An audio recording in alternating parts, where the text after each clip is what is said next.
ঘৰত মৃতদেহ আবদ্ধ কৰি ৰখা কেন্দ্ৰ কৰি নিশা শ্ৰীভূমি চহৰৰ ষ্টিমাৰঘাট ৰোডত উত্তপ্ত পৰিস্থিতিৰ সৃষ্টি হয়।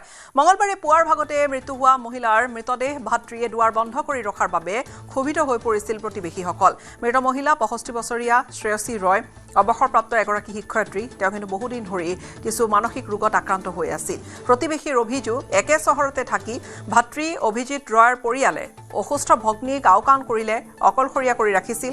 দুৱাৰ বন্ধ কৰি মৃতদেহ ৰখাৰ বাবে স্থানীয় ৰাইজৰ খবৰৰ ভিত্তিত আৰক্ষীয়ে নিশা মৃতদেহ উদ্ধাৰ কৰি মৰণোত্তৰ পৰীক্ষাৰ বাবে কৰিমগঞ্জ অসামৰিক চিকিৎসালয়ত প্ৰেৰণ কৰে। মৃতদেহ নিতে দেন না মৃতদেহ নিতে দেন না ওখান বলে মৃতদেহ আমরা নিতে দেন না মৃতদেহ আমরা কইছে তার ভাই হওয়ার পরে না আমরা তো মৃতদেহ আমরা চাইতাম না আমরা তো যেতাম না নেওয়ার লাগে এখন তার কইছে মৃতদেহ পাড়ার ভিতরে থাকত নয় তোমরা জ্বালাও না মৃতদেহ আনতে কিনে নেব। পুলিশ এসেছে নাকি? পুলিশ আসছে।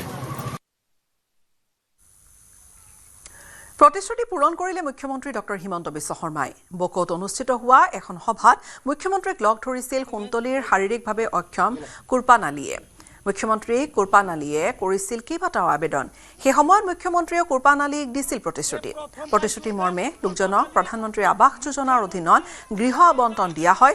উল্লেখযোগ্য যে এখন ভৰি আৰু এটা চকু নথকা কুৰপান আলীয়ে ৫ ডিচেম্বৰত বকোত মুখ্যমন্ত্ৰীক সাক্ষাৎ কৰি অৰুণোদয় ঘৰ আৰু দমকল বিচাৰি আবেদন কৰিছিল। আবেদনৰ পিছতে কুৰপান আলীক এসপ্তাহৰ ভিতৰত ঘৰ অৰুণোদয় দিয়াৰ প্ৰতিশ্ৰুতি মুখ্যমন্ত্ৰীয়ে দিছিল।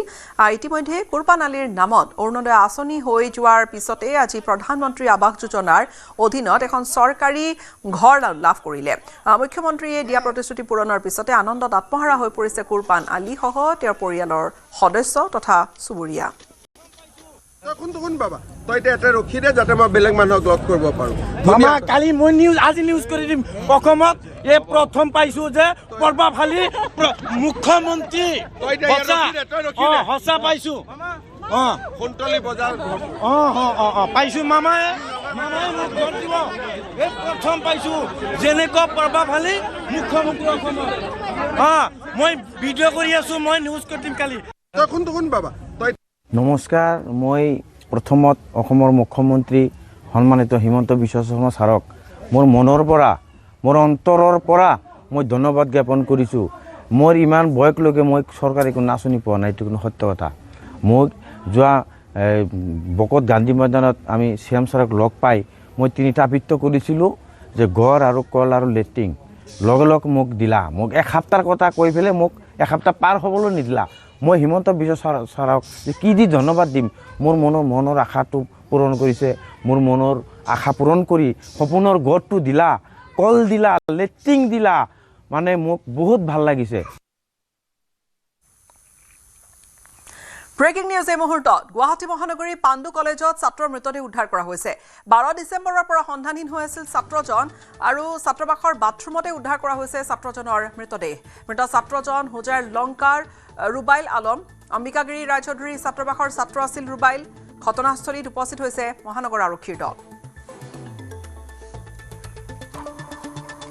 গুৱাহাটী মহানগৰীত আন এক ঘটনা, চাঞ্চল্যকৰ ঘটনা পাণ্ডু কলেজত ছাত্ৰৰ মৃতদেহ উদ্ধাৰ কৰা হৈছে। 12 ডিচেম্বৰৰ পৰা নিখোজ হৈ আছিল ছাত্ৰজন, কিন্তু ছাত্ৰাবাসৰ বাথৰুমতে উদ্ধাৰ কৰা হৈছে মৃত অৱস্থাত ছাত্ৰজনক। ছাত্ৰজন হোজাৰ লংকাৰ ৰুবাইল আলম। অম্বিকাগিৰি ৰায়চৌধুৰী ছাত্ৰাবাসৰ ছাত্ৰ আছিল ৰুবাইল।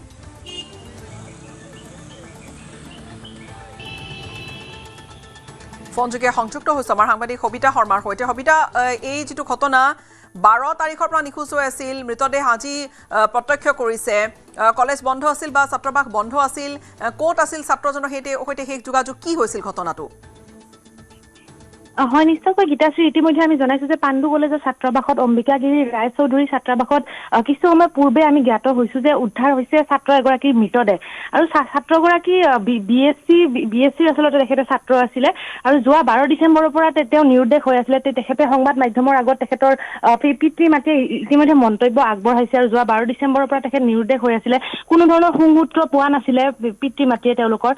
তাৰপিছত তেওঁলোকে আচলতে জালুকবাৰী আৰক্ষী থানাত তেওঁলোকে এজাহাৰ দাখিল কৰিছে আৰু জালুকবাৰী আৰক্ষী থানায়ো তেওঁলোকৰ তদন্ত অব্যাহত ৰাখিছিলে আৰু আজি কিছু সময় পূৰ্বে আচলতে তেওঁলোকেও খবৰ পাইছে আৰু লগতে আমিও জ্ঞাত হৈছো যে পাণ্ডু কলেজৰ যি অম্বিকাগিৰি ৰায় চৌধুৰী যি ছাত্ৰাবাস আছিলে আৰু সেই ছাত্ৰাবাসটোৰে ছাত্ৰ আছিলে ৰুবাইল আলম আৰু সেই ৰুবাইল আলমৰ মৃতদেহ অম্বিকাগিৰি ৰায় চৌধুৰী ছাত্ৰাবাসৰ বাথৰুমত আচলতে উদ্ধাৰ হোৱা বুলি কিছু সময় পূৰ্বে আমি খবৰ লাভ কৰিছো কিন্তু এই মৃত্যু আচলতে হত্যাকাণ্ড নে আত্মহত্যা সেয়া এতিয়ালৈকে আৰক্ষীৰ তদন্তৰ আৱৰ্তত আছে এতিয়ালৈকে আমিও সেই বিষয়ে জ্ঞাত হ'ব পৰা নাই জালুকবাৰী আৰক্ষীৰ এটি দল পাণ্ডু কলেজৰ যি অম্বিকাগিৰি ৰায় চৌধুৰী ছাত্ৰাবাস আছে ছাত্ৰাবাসত উপস্থিত হৈ ঘটনাস্থলীত উপস্থিত হৈ বৰ্তমান কলেজ খোলা আছে বা ছাত্ৰাবাসত আন ছাত্ৰসকল আছে নে বৰ্তমান বন্ধ হয় নিশ্চয়কৈ খোলা আছিলে ছাত্ৰাবাস যিহেতু খোলা আছিলে তেওঁলোকৰ ক্লাছ চলি আছিলে পাণ্ডু কলেজৰ আৰু ক্লাছ চলি থকাৰ অৱস্থাতে আচলতে যিহেতু নিশ্চয়কৈ ছাত্ৰাবাস খোলা থাকিব আৰু সেই কাৰণে আচলতে আমি জনাইছো যে ইতিমধ্যে কোনে আচলতে আৰক্ষীয়ে তদন্ত চলাই আছে কিন্তু আমিও ইতিমধ্যে জ্ঞাত হ'ব পৰা নাই যে হত্যাকাণ্ড নে আত্মহত্যা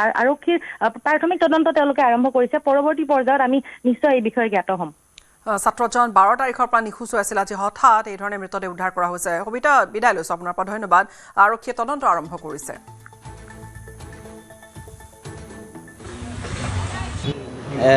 আমি মিচিং কেতিয়াৰ পৰা হৈছে একজেক্ট আমি ক'ব নোৱাৰোঁ যোৱা শুক্ৰবাৰ লাষ্ট আমাৰ লগত ৰাতি 8টা 8:30লৈকে মোৰ ভাইটিৰ লগত মোৰ সৰু ভাইটিৰ লগত মানে হেৰি হৈছে হোৱাটছআপত এটা মানে বাৰ্তালাপ হৈছে ইয়াৰ পিছৰ পৰা তাৰ লগত যোগাযোগ বিচ্ছিন্ন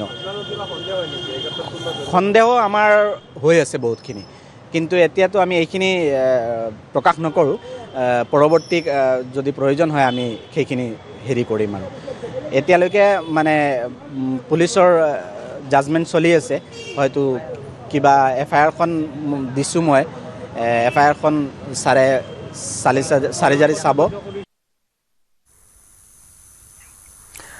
মৰাণত মুখ্যমন্ত্ৰী ডক্টৰ হিমন্ত বিশ্ব শৰ্মাৰ কেইবাটাও কাৰ্যসূচী আৰু মহিলা উদ্যোগবিন্দা আঁচনিৰ চেক প্ৰদান কাৰ্যসূচী মুখ্যমন্ত্ৰী 23,791 গৰাকী মহিলাই লাভ কৰিব এই আঁচনিৰ চেক পোনপটীয়াকৈ আমি লৈ গৈছো সেই অনুষ্ঠানৰ মাজলৈ প্ৰতিটো দিনেই শক্তিশালী হৈ গৈ থাকিব আজি ধান চৰকাৰে কিনে আমি মাত্ৰ উৎপাদন কৰিব লাগে বজাৰৰ চিন্তা আমাৰ লগত নাই আমি আজি মাত্ৰ সৰিয়হ উৎপাদন কৰিব লাগে কিনাৰ দায়িত্ব চৰকাৰৰ আজি মাত্ৰ আমি আলু উৎপাদন কৰিব লাগে পেপচিৰ দৰে কোম্পানীয়ে আলু কিনি লৈ যাব আৰু এতিয়া লাহেকৈ আমি ডিব্ৰুগড়ত মিল্ক প্ৰসেসিং ইউনিট খুলিব খুজিছো য'ত প্ৰতিদিনে চৰকাৰে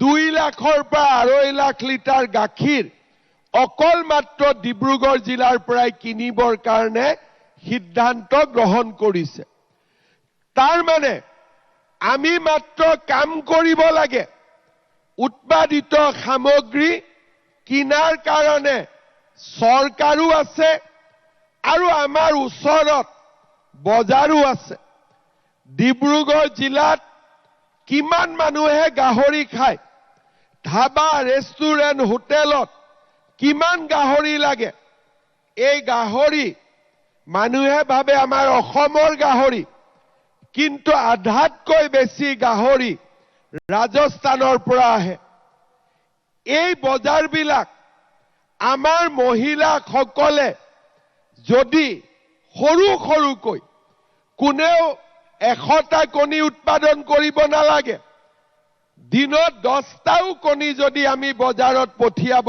পাৰো আমাৰ অসমৰ অৰ্থনীতিলৈ পৰিৱৰ্তন আহিব পাৰে এই 40 লাখ মহিলাক আমি ব্যক্তিগতভাৱে সহায় কৰি একো গৰাকী উদ্যোগীলৈ একো গৰাকী উৎপাদনকাৰী একো গৰাকী সফল ব্যৱসায়ীলৈ আমি ৰূপান্তৰ কৰাৰ বাবে চেষ্টা কৰিছো মুখ্যমন্ত্ৰীৰ মহিলা উদ্যমিতা অভিযানৰ মূল লক্ষ্যই হ'ল লাখপতি বাইদেউ সৃষ্টি কৰা আজি আমাৰ অসমত 40 লাখ মহিলাৰ ভিতৰত 8 লাখ মহিলাই ইতিমধ্যে আমাৰ বছৰত 1 লাখ টকাতকৈ বেছি ব্যৱসায় কৰিবলৈ সক্ষম হৈছে। আজি মই মিটিঙত আহোঁতে মই আমাৰ অফিচাৰসকলক সুধিছিলোঁ যে টিংখং সমষ্টিৰ লাখপতি বাইদেউৰ বিষয়ে মোক ক'ব লাগে। মোৰ অফিচাৰসকলে মোক কৈছিলে যে ইয়াৰ বেজৰচুক বঙালী গাঁৱৰ স্মিতা ফুকন তেওঁ সামূহিক বিনিয়োগ পুঁজিৰ পৰা 50,000, প্ৰধানমন্ত্ৰীৰ খাদ্য সংশোধন গোট আঁচনিৰ পৰা 1,51,000, বেংক লিংকেজৰ পৰা 1 লাখ টকাৰ ঋণেৰে থলুৱা অসমীয়া আচাৰৰ ব্যৱসায় আৰম্ভ কৰি এতিয়া মাহত 22,000 টকাকৈ উপাৰ্জন কৰে। আমাৰ টিংখঙৰে 2 নম্বৰ কেন্দুগুৰি গাঁৱৰ ৰুমি দত্ত কলিতা বাইদেৱে ঋতুকালীন শাক পাচলি বিক্ৰী কৰি আজি মাহত 20,000 টকা কৰি বছৰত 2,40,000 টকাৰ ব্যৱসায় কৰিবলৈ সক্ষম হৈছে। তাৰ মানে আমাৰ টিংখঙতে এনেকুৱা মহিলা আছে যোনে লাখপতি বাইদেউ ইতিমধ্যে হ'ব পাৰিছে। যদি 2জনে পাৰে 20জনে কিয় নোৱাৰিব? যদি 20জনে পাৰে 200জনে কিয় নোৱাৰিব? যদি 200জনে পাৰে 2,000 কিয় নোৱাৰিব? অকণমান চৰকাৰৰ পৰা সহায় লাগে, চৰকাৰৰ পৰা উদগনি লাগে, চৰকাৰে ৰাস্তা দেখুৱাব লাগে। আমি নিশ্চয় সকলোৱে লাখপতি বাইদেউ হ'ব পাৰিম। সেইবাবেই এই উদ্যমিতা অভিযানৰ আৰম্ভ হ'ল।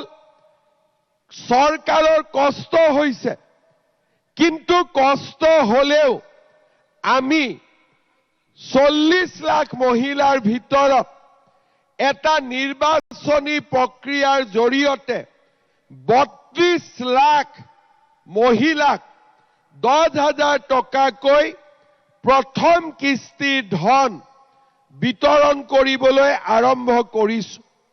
এতিয়ালৈকে 32 লাখ মহিলাৰ প্ৰায় 12 লাখ মহিলাৰ হাতত এই ধন আমি তুলি দিলো।